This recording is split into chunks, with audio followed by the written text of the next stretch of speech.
What if a sacred text was less a book of stories and more a blueprint for reality itself? Today, we're diving into a fascinating way of looking at the Quran as a closed, self-correcting system, almost like a kind of cosmic physics. So let's really chew on that for a second. What if this text isn't just describing reality, but is actually an active part of its code? A cosmic operating system with its own set of rules, its own variables, and yeah, its own unavoidable consequences. And this whole idea is built on this really powerful concept you see here, that the universe is basically an information-based system, one that's hardwired to strip away everything that's false and preserve only truth. And that core principle, that truth literally rebuilds reality, that's the foundation for everything we're about to explore. Okay, let's get into the nitty-gritty. The first component of this whole system, and it's something we all think we know, fire. But to really get how this cosmic operating system works, we kind of have to wipe the slate clean and redefine what fire actually means here. You know, most of us hear fire in a religious context, and we immediately think punishment, right? Good versus evil. But in this system, nope, not even close. It's something totally different, a neutral, thermodynamic state. It's not about being good or bad, it's just the fundamental, default phase state of our reality. It's physics. So, to put a fine point on it, fire is the default setting. It's the universe on standby mode. It's not angry, it's not judging, it's just burning. It's raw, uncontrolled combustion that will just keep going and going unless something with a higher authorization steps in and gives it a new instruction. And this verse right here, this is the master key to the whole thing. It shows us crystal clear that fire has no control over itself. It can't just decide to cool down. No way. It has to be commanded by a higher order instruction to change its state. This introduces the absolute need for an external variable. So if fire is the default state just burning away, what is that command that can actually change it? Well, the system proposes one single, incredibly powerful variable, knowledge. This knowledge, sometimes called the word or ilm, is the active command. It's the line of code you input that can literally reprogram the universe's default state. It's the only thing that can take that raw, burning energy and transform it into something ordered, stable, and life-giving, like a garden. And right here, you can see the core mechanism in action. It's a beautiful, simple, three-step process. You start with the default state, chaotic fire. Then you introduce the input command, the word or knowledge, and the result, a total state change. From fire to a peaceful garden. It's a perfect procedural transformation. But what happens if that command, that crucial input of knowledge, is rejected? What happens when the system tries to run the code and something says access denied? Well, this is where the system flags an error and it creates a trap, a self-perpetuating, inescapable loop. Now, in this system, an idol isn't just a statue. It's any fixed state that rejects the command of knowledge.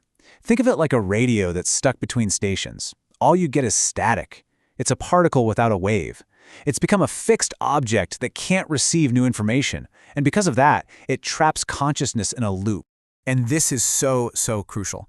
The entire system hinges on this one action. It's not about sin.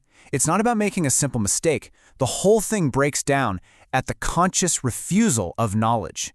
That is the single point of failure that locks everything down. This verse gets right to the heart of that system failure. It's not just about denying an event. It's about a failure in how you know things. By choosing guesswork, conjecture, over solid, verified information, a structural lock is created. The refusal to accept ilm is what seals the loop, not the action itself. And the consequence is direct. It's absolute. Once that knowledge is actively refused, the system can't offer a path out anymore. The loop becomes a trap, a closed circuit with no exit sign. So, sounds pretty final, doesn't it? Is there any way out? Well, yes. The system actually has an escape condition built right into its code, a way to break the cycle, but it's very specific. And here's the thing, the key isn't about just being a good person in a general sense. The escape condition is a function, a specific action within the system's physics, and that function is submission.